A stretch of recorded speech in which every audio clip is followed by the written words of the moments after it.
ರಾಜ್ಯ ಕಾಂಗ್ರೆಸ್ನಲ್ಲಿ ಕುರ್ಚಿಯ ಸಂಘರ್ಷ ಇನ್ನೂ ಕೂಡ ನಿಲ್ತಾ ಇಲ್ಲ. ಈ ಸಿಎಂ ಕುರ್ಚಿಯ ಕಾಳಗ ರಾಷ್ಟ್ರ ರಾಜಧಾನಿಗೂ ಕೂಡ ಇದೀಗ ಶಿಫ್ಟ್ ಆಗಿದೆ. ರಾಜ್ಯ ಕಾಂಗ್ರೆಸ್ನಲ್ಲಿ ನಿಲ್ಲದ ಕುರ್ಚಿಯ ಸಂಘರ್ಷ.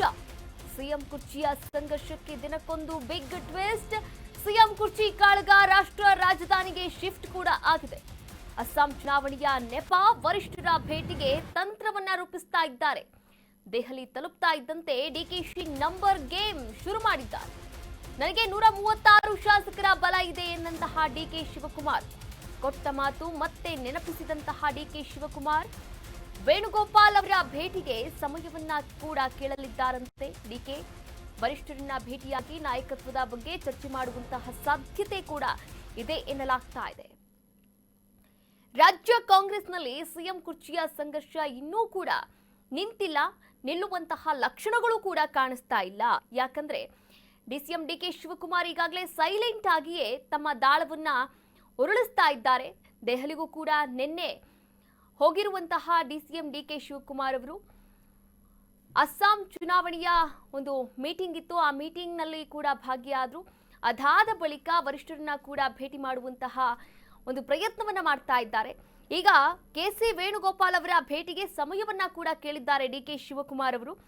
ನೋಡಿ, ಇಲ್ಲಿ ಇಕ್ಬಾಲ್ ಹುಸೇನ್ ಅವರು ಕೂಡ ಅವರ ಪರವಾಗಿ ಬ್ಯಾಟಿಂಗ್ ಮಾಡ್ತಾ ಇದ್ದಾರೆ. ಹಾಗೆ ಶಿವಗಂಗಾ ಬಸವರಾಜ್ ಅವರು ಕೂಡ ಅವರ ಪರವಾಗಿ ಬ್ಯಾಟಿಂಗ್ ಮಾಡ್ತಾ ಇದ್ದಾರೆ. ಅವರಿಬ್ಬರು ಕೂಡ ಹೇಳಿಕೆಯನ್ನ ನೀಡಿರುವಂತದ್ದು 80 ಜನ ಶಾಸಕರ ಒಂದು ಬೆಂಬಲ ಡಿಕೆ ಶಿವಕುಮಾರ್ ಅವರಿಗೆ ಇದೆ ಅಂತ. ಆದ್ರೆ ಇಲ್ಲಿ ಡಿಕೆ ಶಿವಕುಮಾರ್ ಅವರು ದೆಹಲಿ ತಲುಪ್ತಾ ಇದ್ದಂತೆ ನಂಬರ್ ಗೇಮ್ ಶುರು ಮಾಡಿದಂತಹ ಅವರು ನನಗೆ 136 ಶಾಸಕರ ಬಲ ಇದೆ ಅಂತ ಕೂಡ ಹೇಳಿಕೆಯನ್ನ ನೀಡಿದ್ದಾರೆ. ವರಿಷ್ಠರನ್ನ ಭೇಟಿಯಾಗಬೇಕಾಗಿದೆ. ವರಿಷ್ಠರನ್ನ ಭೇಟಿಯಾಗಿ ನಾಯಕತ್ವದ ಬಗ್ಗೆಯೂ ಕೂಡ ಪ್ರಸ್ತಾಪ ಮಾಡುವಂತಹ ಎಲ್ಲಾ ಸಾಧ್ಯತೆಗಳು ಕೂಡ ಇರುವಂತದ್ದು. 136 In your support, sir? Sir, in your support. Sir, you are saying that 136 are in your support. 136 136 In your support, sir?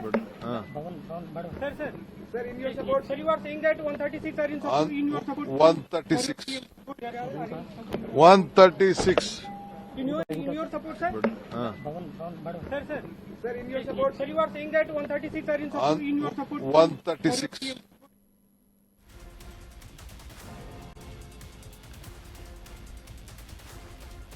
CM ಸ್ಥಾನದ ಗದ್ದುಗೆಗಾಗಿ ಡಿಕೆ ಸರ್ವ ಪ್ರಯತ್ನವನ್ನ ಕೂಡ ಮಾಡ್ತಾ ಇದ್ದಾರೆ. ಹೈಕಮಾಂಡ್ ಭೇಟಿಗೆ ಅವಕಾಶವನ್ನ ಕೇಳಿರ್ತಕ್ಕಂಥ ಡಿಕೆ ಶಿವಕುಮಾರ್ ಅವಕಾಶ ಸಿಕ್ಕರೆ ಹಲವು ವಾದವನ್ನ ಕೂಡ ಮಂಡಿಸಲಿದ್ದಾರೆ ಡಿಕೆ ಶಿವಕುಮಾರ್. ನಾಯಕತ್ವ ಸಂಘರ್ಷಕ್ಕೆ ಆದಷ್ಟು ಬೇಗ ನಾಂದಿ ಹಾಡಿ ಯಾಕೆ ಸಿಎಂ ಸ್ಥಾನವನ್ನ ಕೊಡಬೇಕು ಅಂತ ಮನದಟ್ಟನ್ನ ಕೂಡ ಮಾಡಲಿದ್ದಾರೆ. ಕೊಟ್ಟಿರುವಂತಹ ಜವಾಬ್ದಾರಿಯನ್ನ ನಿಭಾಯಿಸಿರುವೆ. ಹಾಗೆ 136 ಸ್ಥಾನವನ್ನ ಗೆಲ್ಲಿಸುವ ಮೂಲಕ ಪಕ್ಷವನ್ನ ಅಧಿಕಾರಕ್ಕೆ ಕೂಡ ತಂದಿರುವಂತಹ ಪ್ರಯತ್ನ ಮಾಡಿದ್ದೇನೆ. ಹಾಗೆ ಗೆಲುವಿನ ಮೂಲಕ ಪಕ್ಷಕ್ಕೆ ಹೊಸ ರೂಪುರೇಷೆ ಕೂಡ ತಂದಿದ್ದೇನೆ.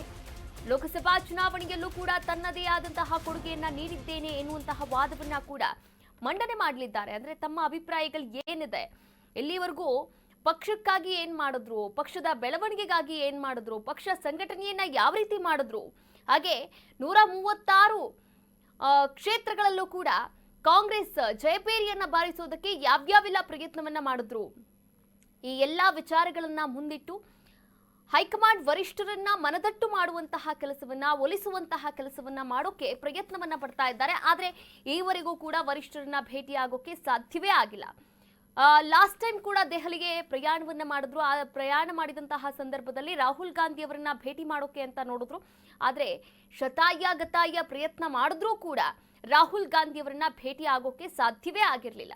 ಆದ್ರೆ ಈ ಬಾರಿ ಆ ಒಂದು ಚಾನ್ಸ್, ಒಂದು ಚಿಕ್ಕದಾದಂತಹ ಚಾನ್ಸ್ ಸಿಕ್ಕಿದ್ರೂ ಕೂಡ ವರಿಷ್ಠರನ್ನ ಭೇಟಿ ಮಾಡಲೇಬೇಕು. ವರಿಷ್ಠರನ್ನ ಭೇಟಿ ಮಾಡಿ ಕೊಟ್ಟಿರ್ತಕ್ಕಂಥ ಮಾತನ್ನ ನೆನಪಿಸ್ಕೊಳ್ಳಿ ಎನ್ನುವಂತಹ ಮಾತುಗಳನ್ನ, ಹಾಗೆ ತಮ್ಮ ಅಭಿಪ್ರಾಯಗಳು ಏನಿದೆ, ತಮ್ಮ ಮನಸ್ಸಿನಲ್ಲಿ ಏನೆಲ್ಲ ಒಂದು ಯಾವೆಲ್ಲ ಜವಾಬ್ದಾರಿಗಳನ್ನ ನಿಭಾಯಿಸಿರೋದಿದೆ ಅದನ್ನೆಲ್ಲ ಕೂಡ ಹೇಳಬೇಕು ಅಂತಿದ್ದಾರೆ ಡಿಕೆ ಶಿವಕುಮಾರ್ ಎನ್ನಲಾಗ್ತಾ ಇದೆ.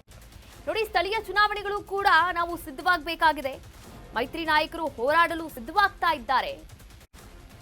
ಹಾಗೆ ವಿವಿಧ ಸಮುದಾಯದ ಬೆಂಬಲ ಕೂಡ ನನ್ನ ಜೊತೆಗಿದೆ. ಒಂದೇ ಸಮುದಾಯ ಅಲ್ಲ, ವಿವಿಧ ಸಮುದಾಯಗಳ ಬೆಂಬಲ ಕೂಡ ನನ್ನ ಜೊತೆಗಿದೆ. ಸಿಎಂ ಸ್ಥಾನ ಬದಲಾವಣೆಗೆ ಇದು ಸೂಕ್ತವಾದಂತಹ ಸಮಯ. ನನ್ನೊಂದಿಗೆ ಎಲ್ಲಾ ಶಾಸಕರನ್ನ ಕೂಡ ಜೊತೆಗೂಡಿಸಿ ಹಾಗೆ ಕಾರ್ಯಕರ್ತರೊಂದಿಗೆ ಪಕ್ಷ ಸಂಘಟನೆಯನ್ನ ಕೂಡ ಮಾಡ್ತೇನೆ ಎನ್ನುವಂತಹ ಭರವಸೆಯನ್ನ ನೀಡಲಿದ್ದಾರೆ. ಹೈಕಮಾಂಡ್ ಮುಂದೆ ತಮ್ಮ ನಿಲುವನ್ನ ತಿಳಿಸೋಕೆ ಸಜ್ಜಾಗಿದ್ದಾರೆ ಡಿಸಿಎಂ ಡಿಕೆ ಶಿವಕುಮಾರ್ ಎನ್ನಲಾಗ್ತಾ ಇದೆ. ಹಾಗಾದ್ರೆ ಇವತ್ತು ಕಾಂಗ್ರೆಸ್ ವರಿಷ್ಠರ ಭೇಟಿಗೆ ಸಿಗುತ್ತಾ ಡಿಕೆ ಶಿವಕುಮಾರ್ ಅವರಿಗೆ ಒಂದು ಅವಕಾಶ? ಗೊತ್ತಿಲ್ಲ. ಆ ಒಂದು ಅವಕಾಶಕ್ಕಾಗಿ ಕಾಯ್ತಾ ಇದ್ದಾರೆ. ನೋಡಿ, ನಿನ್ನೆ ಸುದ್ದಿಗಾರರೊಂದಿಗೂ ಕೂಡ ಮಾತನಾಡಿದ್ರು. ಎಷ್ಟು ಜನರ ಒಂದು ಬೆಂಬಲ ಇದೆ ನಿಮಗೆ, ಎಷ್ಟು ಶಾಸಕರ ಬೆಂಬಲ ಇದೆ ಅಂತ ಕೇಳಿದ ತಕ್ಷಣ ಅವರು 136 136 ಅಂತ ಹೇಳಿರುವಂಥದ್ದು. ಹಾಗಾದ್ರೆ ನೋಡಿ, KN ರಾಜಣ್ಣ ಔಟ್ ಆಗಿದ್ರು ಕೂಡ KN ರಾಜಣ್ಣ ಅವರನ್ನ ಕೂಡ ಮನವೊಲಿಸುವಂತಹ ಪ್ರಯತ್ನವನ್ನು ಮಾಡಿದ್ದಾರೆ ಎನ್ನುವಂತಹ ಮಾತುಗಳು ಕೇಳಿ ಬಂತು.